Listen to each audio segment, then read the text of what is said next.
ಹಾಸನ ಜಿಲ್ಲೆಯ ಅರಸೀಕೆರೆ ತಾಲೂಕಿನ ಕೆಂಕೆರೆ ಗ್ರಾಮದ ಒಂದು ಸರ್ಕಾರಿ ಹಿರಿಯ ಪ್ರಾಥಮಿಕ ಮತ್ತು ಪ್ರೌಢಶಾಲೆ ಹಳೆ ವಿದ್ಯಾರ್ಥಿಗಳ ಸಂಘದ ಅಧ್ಯಕ್ಷನಾಗಿ ನಾನು ಮಾತಾಡ್ತಾ ಇದ್ದೀನಿ. ಈ ನಮ್ಮೂರಲ್ಲಿ ನಮ್ಮ ಶಾಲೆಗೆ ನಾವು ಸರ್ಕಾರದಿಂದ ಒಂದು ಮಾನ್ಯತೆ ಪಡೆದು ಒಂದು LKG UKGನ ಆರಂಭ ಮಾಡಿ ಮಕ್ಕಳಿಗೆ ಒಂದು ಉತ್ತಮವಾದ ಶಿಕ್ಷಣ ನೀಡುವಲ್ಲಿ ನಮ್ಮ ಸಂಘ ಬಹಳ ಪ್ರಾಮುಖ್ಯತೆಯನ್ನು ವಹಿಸ್ಕೊಂಡು ಮಾಡ್ತಾ ಇದ್ದೀವಿ.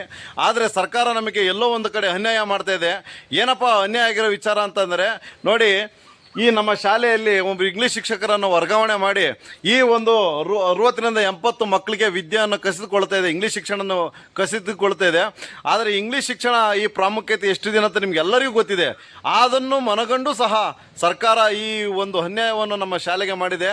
ದಯವಿಟ್ಟು ನೋಡಿ, ನಾವು ಮಾಡಿರೋಂಥ ಕೆಲಸಕ್ಕೆ ಸರ್ಕಾರವನ್ನು ನಮಗೆ ಒಂದು ಪ್ರಶಸ್ತಿಯನ್ನು ನೀಡಿದೆ. ಆದರೆ ನಾವು ಮಾಡಿರೋಂಥ ಕೆಲಸ ಸರ್ಕಾರ ಒಂದು ಕಡೆ ಪ್ರಶಂಸೆ ಕೊಡ್ತಾ ಇದ್ದರೆ ಅದೇ ಶಾಲೆಯಲ್ಲಿನ ಶಿಕ್ಷಕರನ್ನು ವರ್ಗಾವಣೆ ಮಾಡ್ತಾ ಇದೆ. ಆಗ ಮುಂದೆ ಈ ಒಂದು ಪ್ರಶಂಸೆ ಕೊಟ್ಟಿರೋದಕ್ಕೆ ನಾವು ಮುಂದೆ ಒಂದು ದೊಡ್ಡ ಬಿಲ್ಡಿಂಗ್ ಕಟ್ಟಬೇಕು ಅಂತ ನೋಡಿ ಎಸ್ಟಿಮೇಟ್ ಎಲ್ಲ ಮಾಡಿ ಕೈಲಿ ಹಿಡ್ಕೊಂಡು ಸುಮಾರು 1.5-2 ಕೋಟಿ ಎಸ್ಟಿಮೇಟ್ ಮಾಡ್ತಾ ಇದ್ದೀವಿ. ಅಷ್ಟೆಲ್ಲ ಮಾಡಿದ್ರು ಸರ್ಕಾರ ನಮಗೆ ಈ ಮಕ್ಕಳಿಗೆ ಅನ್ಯಾಯ ಮಾಡ್ತಿದ್ದಾರೆ. ನಾವಿನ್ನು ಯಾವ ಥರ ಮಾಡೋದು? ಗ್ರಾಮಸ್ಥರಾಗಿ ಒಂದು ಹಳೆ ವಿದ್ಯಾರ್ಥಿಗಳ ಸಂಘದಾಗಿ ಸರ್ಕಾರ ಒಂದು ಕಡೆ ಶಾಲೆ ಉಳಿಸಿ ಅಂತ ಹೇಳುತ್ತೆ, ಒಂದು ಕಡೆ ಅದೇ ಸರ್ಕಾರ ಈ ಶಾಲೆಯಲ್ಲಿ ಶಿಕ್ಷಕರನ್ನ ವರ್ಗಾವಣೆ ಮಾಡಿ ಶಾಲೆಗಳನ್ನ ಮುಚ್ಚುವಂಥ ಕೆಲಸಗಳನ್ನು ಒಳೊಳಗೆ ಮಾಡ್ತಾ ಇದೆ. ದಯವಿಟ್ಟು ಈ ವಿಡಿಯೋ ಈ ಶಿಕ್ಷಣ ಮಂತ್ರಿಗಳಿಗೂ ಮತ್ತು ರಾಜ್ಯದ ಮುಖ್ಯಮಂತ್ರಿ ಸಿದ್ದರಾಮಯ್ಯರಿಗೂ ಗೊತ್ತಾಗಬೇಕು. ದಯವಿಟ್ಟು ಈ ವಿಡಿಯೋ ನೋಡ್ತಾರಂತಾರೆ ಎಲ್ಲರೂ ಈ ರಾಜ್ಯದ ಮುಖ್ಯಮಂತ್ರಿ ಮತ್ತು ಶಿಕ್ಷಣ ಮಂತ್ರಿಯವರಿಗೂ ಶೇರ್ ಮಾಡಬೇಕು ಅಂತ ತಮ್ಮಲ್ಲಿ ಕೇಳ್ಕೊತಿದ್ದೀನಿ. ಈ ಮಕ್ಕಳನ್ನ ಕೇಳೋಣಂತ ಬನ್ನಿ. ಮಕ್ಕಳೇ, ಈ ಶಿಕ್ಷಕರು ವರ್ಗಾವಣೆ ಆಗಿರೋದು ಇಷ್ಟೇ ಇದೆ ನಿಮಗೆ ಅನ್ಯಾಯ ಆಗುತ್ತಾ? ನೋಡ್ರಿ, 60-70 ಮಕ್ಕಳು ಒಂದು ಟೀಚರ್ ಹೋದ್ರೆ ಈ ಮಕ್ಕಳಿಗೆಲ್ಲ ಅನ್ಯಾಯ ಆಗುತ್ತೆ. ಈ ಮಕ್ಕಳನ್ನ ಭವಿಷ್ಯ ಹಾಳು ಮಾಡ್ದೋ ಅಂತ ಕೆಲಸ ಆಗುತ್ತೆ.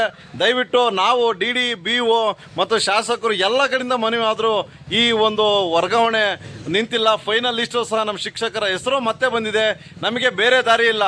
ಸರ್ಕಾರ ಇದೊಂದು ಗಮನಕ್ಕೆ ತಂದು ಈ ಒಂದು ವರ್ಗಾವಣೆ ಪಟ್ಟಿಯಿಂದ ನಮ್ಮ ಶಿಕ್ಷಕರನ್ನು ತೆಗೆದುಹಾಕಬೇಕು ಅಂತ ನಾನು ನಿಮ್ಮಲ್ಲಿ ಕೇಳ್ಕೊತಿದ್ದೀನಿ.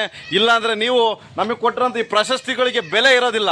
ನಾವು ಮುಂದೆ ಅಂತ ಮಾಡ್ತಿರೋಂಥ ಒಂದು ಕೆಲಸಕ್ಕೂ ಸತ್ಯ ನೀವು ಹಿನ್ನಡೆ ಮಾಡ್ದಂಗೆ ಆಗುತ್ತೆ ಅಂತ ಹೇಳ್ತಾ, ನಾವು ಮುಂದೆ ಒಂದು ಶಾಲೆ ಕಟ್ಟೋಕ್ಕೆ ನಾವು ಏನು ಎಸ್ಟಿಮೇಟ್ ಮಾಡಿದ್ದೀವಿ ಇದನ್ನಂತೂ ನಾವು ಪ್ರಾಣ ಹೋದ್ರೂ ಬಿಡೋಲ್ಲ, ನಾವು ಕಟ್ತೀವಿ.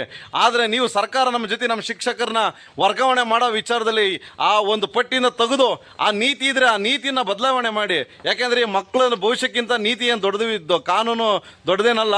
ಈ ಮಕ್ಕಳನ್ನ ಈ ಭವಿಷ್ಯಕ್ಕೋಸ್ಕರ ಕೆಲವೊಂದು ಶಾಲೆಗಳಲ್ಲಿ ಈ ಥರ ಅನ್ಯಾಯ ಆಗ್ತಿದೆ. ಈ ಅನ್ಯಾಯವನ್ನು ತಡೆಗಟ್ಟಬೇಕು ಅಂತಂದರೆ ಈ ವಿಚಾರ ಗಂಭೀರ ತಗೋಬೇಕು ಅಂತ ಕೇಳ್ತಾ, ನಾನು ಎಲ್ಲ ಈ ನ್ಯೂಸ್ ಚಾನಲ್ ವೀಡಿಯೋಗಳು ನಾನು ಮೀಡಿಯಾದವ್ರು ನಾನು ಕೇಳೋದಿಷ್ಟೇ, ಎಂತೆಂಥ ವಿಚಾರಗಳ ಬಗ್ಗೆ ಚರ್ಚೆ ಮಾಡ್ತೀರಾ, ಈ ಶಾಲೆಗಳ ಬಗ್ಗೆ, ಈ ಸರ್ಕಾರಿ ಶಾಲೆಗಳ ಬಗ್ಗೆ ದಯವಿಟ್ಟು ಒಂದು ಸ್ವಲ್ಪ ಚರ್ಚೆ ಮಾಡಿ ಈ ಸರ್ಕಾರ ಮುಟ್ಟಿಸ್ಬೇಕು ಅಂತ ನಾನು ಇದನ್ನು ಅವರಿಗೆ ಚುರುಕು ಮುಟ್ಟಿಸ್ಬೇಕು. ಇಲ್ಲ ಅಂತಂದರೆ ಈ ಶಾಲೆಗಳನ್ನ ಮುಚ್ಚುವಂಥ ನೀವು ಪಾತ್ರ ವಹಿಸ್ತೀರ ಅಂತ ಹೇಳ್ತು. ಆದರೆ ಇದನ್ನು ಬೆಳವಣಿಗೆ ಮಾಡೋದ್ರಲ್ಲಿ ನೀವು ಒಂದು ಕೈ ಜೋಡಿಸ್ಬೇಕು ಅಂತ ಹೇಳ್ತಾ ನನ್ನ ಮಾತನ್ನು ಮುಗಿಸ್ತಾ ಇದ್ದೀನಿ. ಧನ್ಯವಾದ.